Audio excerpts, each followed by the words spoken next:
안녕하세요. 아지막 골프입니다. 얼마 전 제 골프 7세대는 워터펌프를 교체했어요. 다들 원하시는 결말이었을까요? 어느 차량이나 마찬가지지만 제조사별로 고질병, 즉 고장이 잘 나는 부분들이 있어요. 아우디와 폭스바겐 계열 차량의 대표적인 고질병 3종 세트는 플라이휠, 서머스텟, 워터펌프입니다. 여기에 자주 발생하는 건 아닌데 히터코어가 막힌 문제도 있어요. 이건 제가 당한 경우인데요. 맞습니다. 여러분이 알고 계시는 바로 그 히터코어예요. 대부분의 차량은 히터코어에 문제가 생기면 겨울에 히터가 안 나오는 것 정도밖에는 문제되는 게 없죠. 그래서 정비소에서도 날 추워지면 그때 다시 오세요 라고 해요. 하지만 폭스바겐 차량에서 히터코어 막힘은 굉장히 큰 문제예요. 히터코어가 냉각 라인에 포함되어 있거든요. 왜 이렇게 만들어 놨는지 모르겠어요. 히터코어가 막히면 냉각 라인의 압력이 올라가고 냉각수 보조 탱크 아래로 냉각수가 뿜어져 나옵니다. 이렇게 되면 냉각수가 부족해지니까 경고등이 딱 들어오겠죠. 아울러 냉각이 제대로 안 되는 문제도 생기고요. 이 때문에 제 골프 7세대는 실린더 헤드가 한번 깨졌어요. 이런 심각한 문제 발생의 원인과 수리 과정, 그리고 운전자가 직접 진단하는 방법과 수리 비용이 포함된 영상이 있어요. 오른쪽 위에 링크를 걸어 놓겠습니다. 이번에 워터펌프 당첨으로 저는 냉각계통 이관왕 달성했네요. 그래서 오늘의 영상은 워터펌프와 냉각수에 대한 거예요. 항상 그랬지만 꽤 도움이 되는 내용일 거예요. 그럼 오늘의 영상 시작합니다.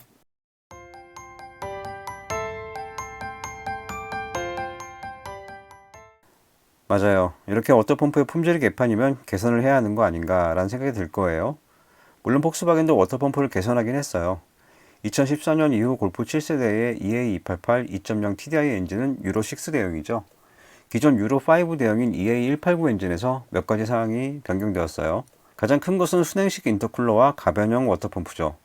하지만 이 가변형 워터펌프가 들어간 건 내구성을 높이는 것보다 빠르게 엔진 온도를 올려서 배기가스를 줄이기 위한 것입니다. 가변형 워터펌프는 이렇게 생겼어요. 이 상태는 냉각수 온도가 낮은 상태의 모습인데요. 내부의 솔레노이드 밸브가 작동해서 임펠러를 가리게 됩니다.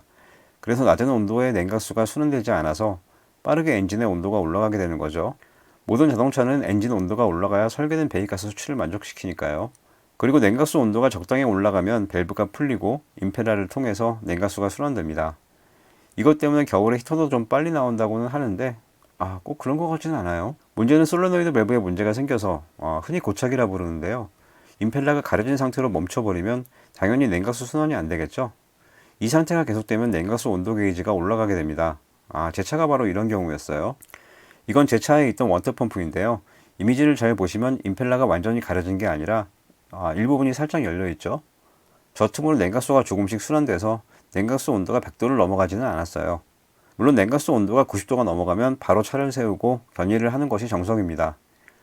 사실 저는 운이 좋았을 뿐이고요. 이 현상이 생긴 날 거의 10년 만에 멀리서 올라오는 친구들을 만나기로 했기 때문에 중간에 돌아갈 수가 없었거든요. 만약 어딘가 놀러 가다가 그랬다면 저도 차를 세우고 견인을 불렀겠지만요.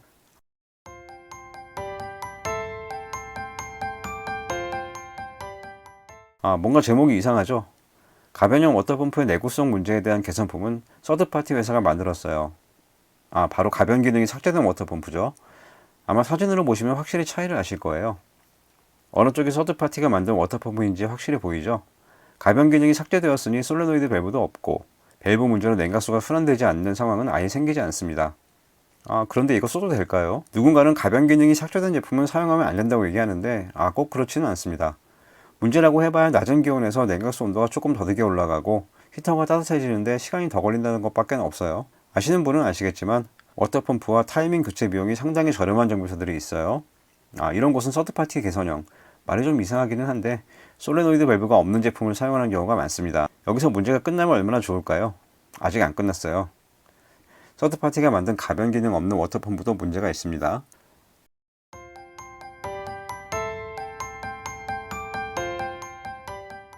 워터펌프는 타이밍 벨트와 연결되어 있죠. 워터펌프는 끊임없이 회전을 하는데 물리적으로 고착이 되어버리면 타이밍 벨트가 끊어지게 됩니다.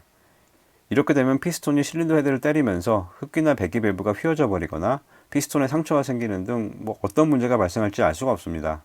당연히 어느 경우든 수리비가 어마어마하게 나오죠. 또한 워터펌프에서 냉각수가 새면 타이밍 벨트를 적시게 됩니다. 이렇게 젖은 타이밍 벨트는 언제 끊어져도 이상하지 않을 정도로 강도가 떨어지겠죠.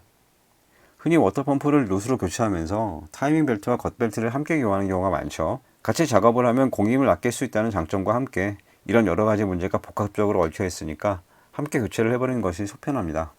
냉각수 온도가 제대로 올라가지 못하거나 반대로 떨어진다면 서머스탯 문제인 경우가 많습니다. 폭스바겐의 서머스탯도 워터펌프만큼 문제가 많아요. 이유는 명확합니다. 다른 브랜드의 차량은 서머스탯을 금속으로 만드는데 이놈의 폭스바겐은 플라스틱 재질이에요. 냉각수 온도가 90도 정도인데 당연히 이 온도를 견딜 수 있게 만들어지긴 하겠지만 문제가 생기는 경우가 많아요. 골프 7세대에는 두 개의 서머스탯이 들어갑니다. 하나는 엔진 쪽이고요. 다른 하나는 미션 쪽인데 그나마 다행인 건 미션 쪽 서머스탯에 문제가 생기는 경우가 많고 이쪽은 좀 교체가 쉬워요.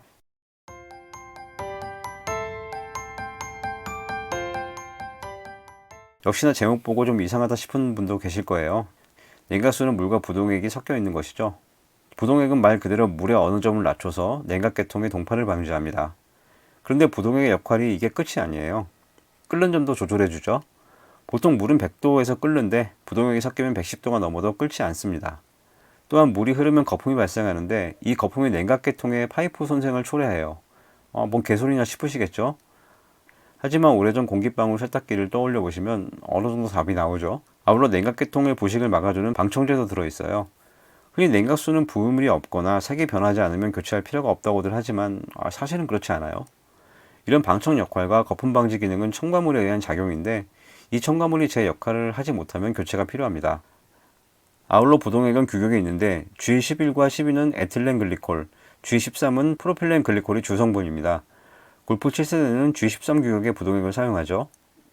에틸렌 글리콜 계열과 프로필렌 글리콜 계열의 부동액이 섞이는 경우 어느 점이 올라가는 문제가 생겨요.